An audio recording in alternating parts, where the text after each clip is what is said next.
Hello students, I hope all of you are doing well, and today we will discuss another topic of hydrogeology, that is origin of groundwater and its forms. सबसे पहले content पे नजर डालते हैं. इसमें हम start करना चाहेंगे हाइड्रोलॉजिक साइकिल से. After that we will see the origin of ground water. उसके बाद एक इंपॉर्टेंट डायग्राम हम डिस्कस करेंगे, inter relationship between the various water type, then occurrence of ground water and form of ground water. And last में आपको एक quiz देखने को मिलेगा जो कि गूगल फॉर्म में आपको अवेलेबल होगा डिस्क्रिप्शन बॉक्स में. वो भी आपको अटेम्प्ट करना है. तो आपको लेक्चर को बहुत ध्यान से सुनना है ताकि आप क्विज को अच्छे से अटेम्प्ट कर पाएं. तो चलिए स्टार्ट करते हैं. हाइड्रोलॉजिक साइकिल, ये आप डायग्राम देख सकते हैं. यहाँ पे जो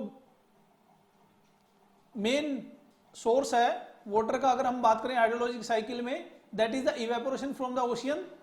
एंड यहाँ पे आप ये जो यूनिट देख पा रहे हैं, that is in the relation to a value of 100 for the rate of precipitation on the land. तो लैंड सरफेस पे अगर हम माने कि 100 यूनिट जो है प्रेसिपिटेशन हो रही है, रेनफॉल हो रहा है, तो उसके रिस्पेक्ट में हम इसको लेके चल रहे हैं. तो इसमें 424 यूनिट्स जो है इवेपोरेशन फ्रॉम द ओशियन आपको देखने को मिलता है. ठीक है. उसमें से फिर अगर आप देखें प्रेसिपिटेशन 385 यूनिट्स जो है ओशियन में ही रेनफॉल हो जाता है, प्रेसिपिटेशन की फॉर्म में गिरता है. 39 जो है वो मॉइस्चर की फॉर्म में इन्वायरमेंट में जाता है और वहां से फिर अलग अलग जगह पे प्रेसिपिटेशन की फॉर्म में गिरता है. ठीक है. तो ये लैंड सरफेस पे अगर हम 100 यूनिट कंसिडर करें तो 60 यूनिट जो है वो तो इवेपोरेशन हो जाता है लैंड से, 61. ओके.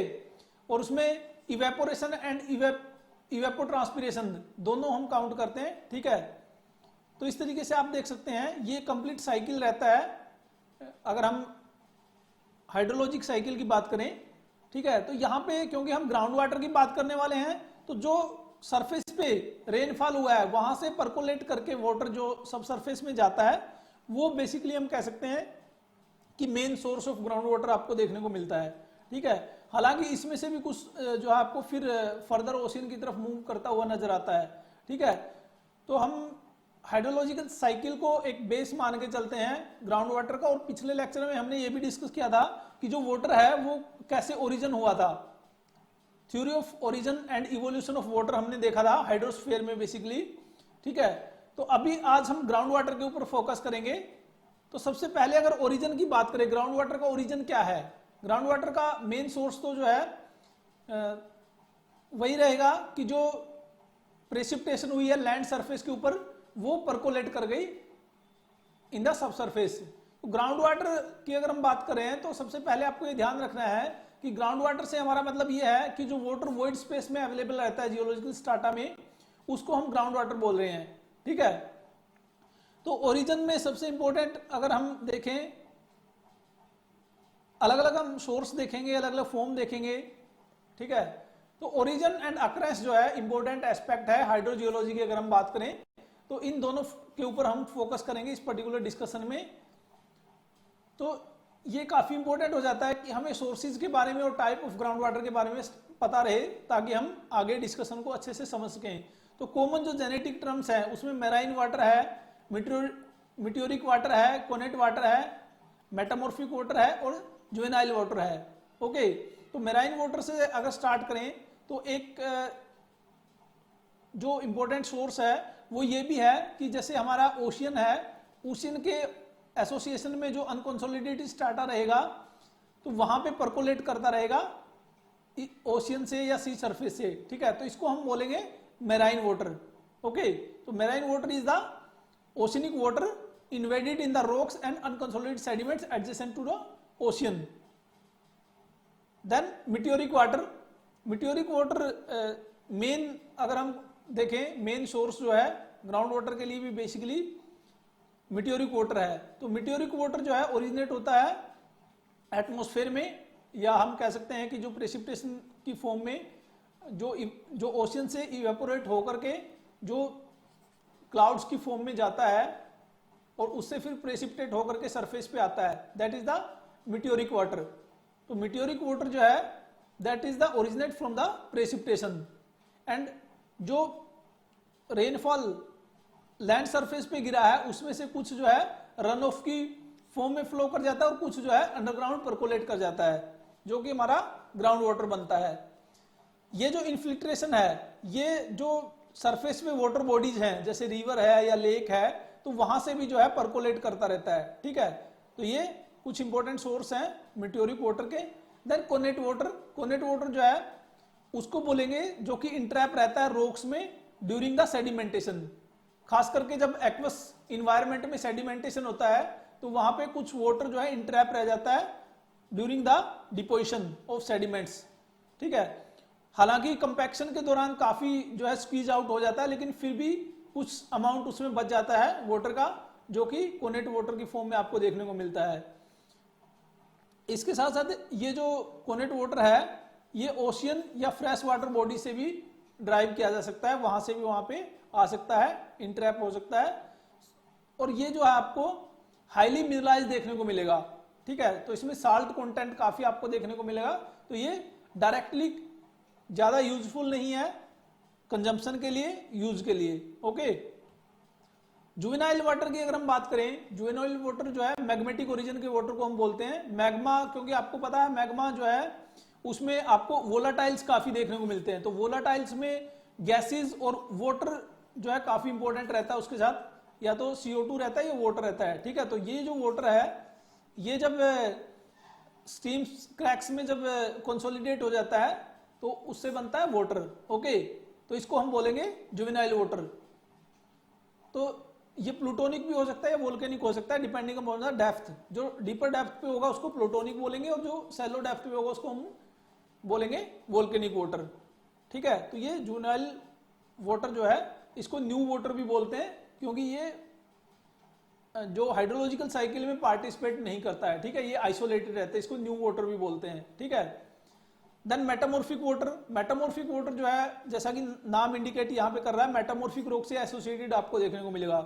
मान लीजिए कोई वाटर बॉडी है या कोई स्ट्राटा है जिसमें वाटर है, वो जब सब सरफेस में चला जाता है उसका मेटामॉर्फिज्म हो जाता है, तो उसके साथ साथ जो वाटर है उसमें वो भी मेटामॉर्फ हो जाता है, ठीक है।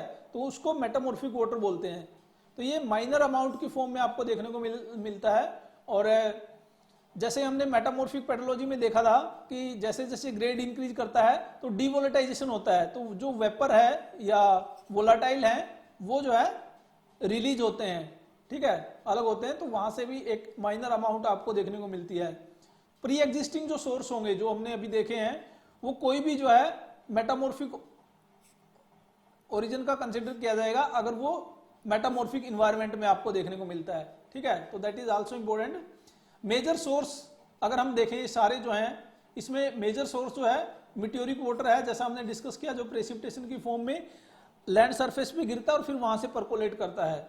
और ये जो सारे सोर्स हैं वो एक दूसरे से इंटररिलेटेड है, वो भी हम कमिंग स्लाइड में देखेंगे, ठीक है। ये वाला डायग्राम आप देख सकते हैं जो कि डीके टोड बुक से लिया गया है। यहाँ पे सबसे जो मेन सोर्स है दैट इज द मिट्योरिक वाटर, और उसमें से फिर आपको ओशियन की तरफ भी जाता हुआ नजर आएगा। ये ओशियन से जो है भी आ सकता है, जो भी सरफेस वाटर बॉडी है वहां से जो है मिट्योरिक वाटर में एंटर कर सकता है, ठीक है।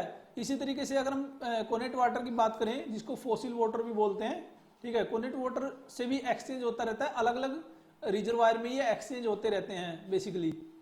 जो जुवेनाइल वाटर है या मैग्मेटिक वाटर है वहां से, क्योंकि इसको न्यू वाटर भी बोलते हैं, यहां से मेनली आपको ओशियन की तरफ इसका फ्लो देखने को मिलेगा, ठीक है। जो सब सरफेस में जो मूवमेंट रहती है उस तरफ आपको इसकी मूवमेंट देखने को मिलेगी। और मेटामॉर्फिक वाटर जो है और जो मैग्मेटिक वाटर है वो एक्सचेंज होता रहता है। जैसा कि मैंने बताया, अगर स्ट्राटा जो है मेटामॉर्फ्स हो रहे हैं तो उसके अंदर जो मैग्मेटिक वाटर है वो मेटामॉर्फिक वाटर में कन्वर्ट हो जाता है, ठीक है।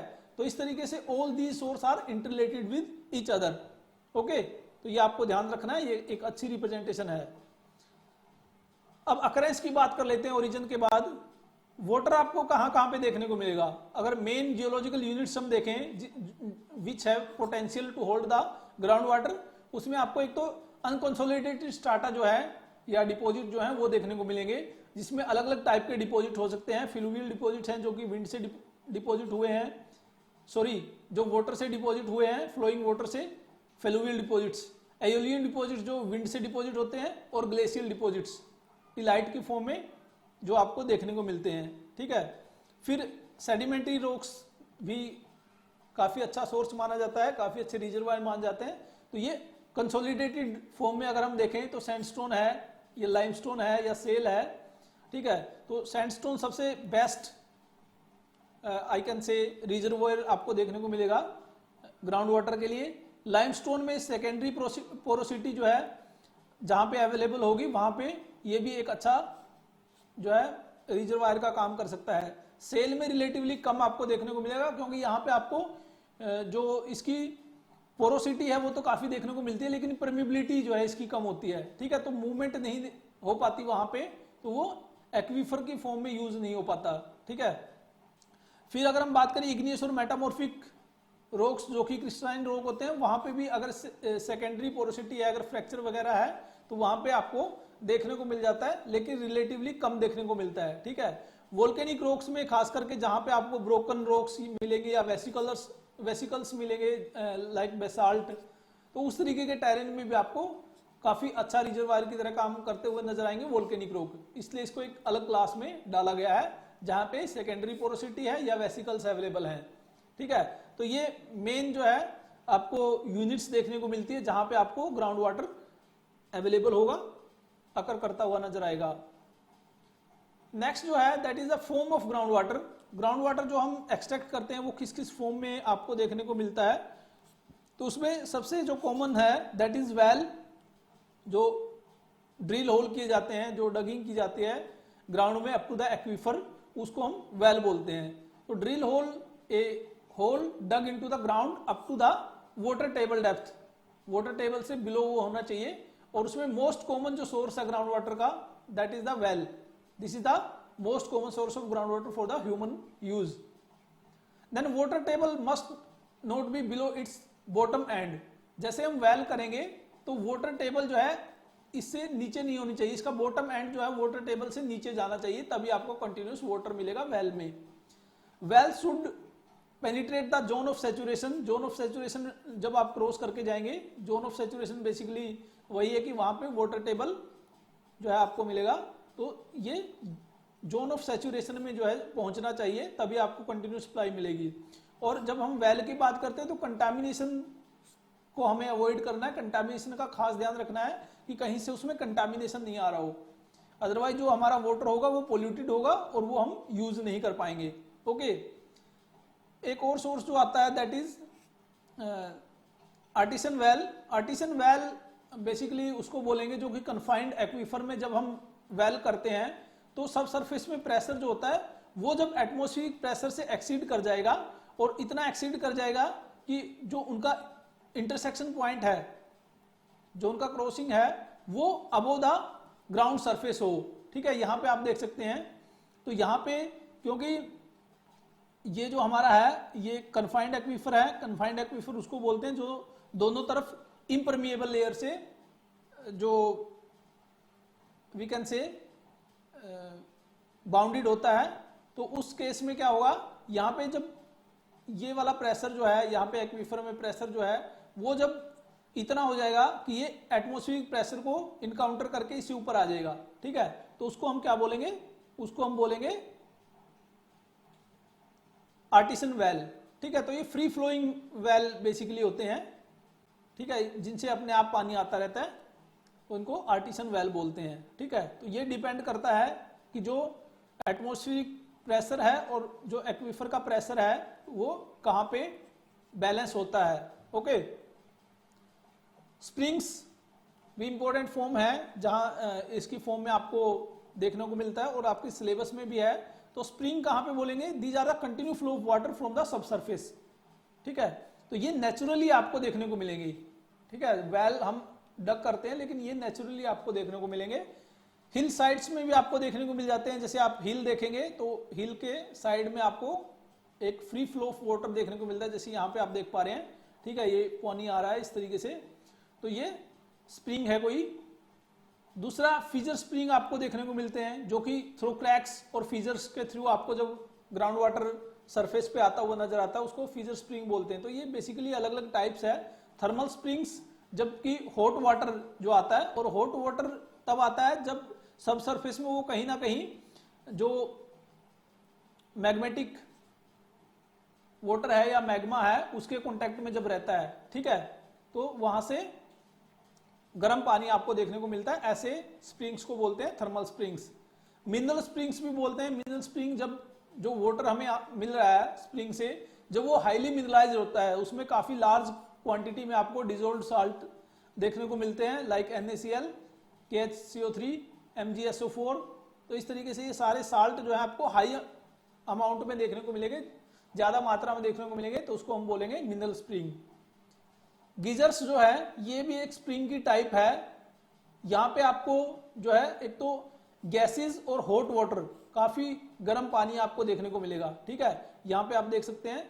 और ये पानी जो है एक प्रेशर के साथ आता है, और ये जरूरी नहीं कि कंटिन्यू हाई, ये एक गैप के बाद भी आ सकता है, ठीक है। तो एक तो ये सडन जो करेक्टरिस्टिक्स अगर आप देखें, सडन इरप्शन देखने को मिलेगा, हाई जियोथर्मल ग्रेडियंट, जहां पे क्योंकि यहाँ पे हम बात करें हॉट वाटर या स्टीम आपके पास आ रही है, तो यहाँ पे जहां पे हाई जियोथर्मल ग्रेडियंट मतलब सब सरफेस में टेम्परेचर बहुत हाई है, तो वहां पे आपको देखने को मिलेगा। और लॉन्ग नैरो क्रैक्स के थ्रू ये आता है, ठीक है। तो हाई प्रेशर से आता है, कई बार इसकी सरफेस से भी आपको काफी हाइट देखने को मिलेगी, ठीक है, 60 मीटर या 80 मीटर तक भी आपको देखने को मिलते हैं, ठीक है। और ये एक गैप के बाद भी इरप्शन हो सकता है, ठीक है, कि मान लीजिए 1 आवर 2 आवर इतने गैप के बाद भी ये इरप्शन आपको देखने को मिलता है, ठीक है। तो इसको हम बोलते हैं गीजर्स। तो ये हमारा आज का डिस्कशन था। क्विज जो है, क्विज के बारे में आपको नीचे डिस्क्रिप्शन बॉक्स में लिंक मिल जाएगा। गूगल फॉर्म की फॉर्म में हम क्विज रखते हैं, ठीक है, और वहां पे आपको आंसर भी देखने को मिलेंगे, तो साथ के साथ अपना स्कोर चेक कर सकते हैं। ओके, अगर आपकी कोई क्वेरी है तो आप कमेंट सेक्शन में लिख सकते हैं, और जो इंटरनल स्टूडेंट है वो डायरेक्टली डिस्कस कर सकते हैं। So thank you very much for watching this video. Keep learning, keep sharing, be happy. जय हिंद।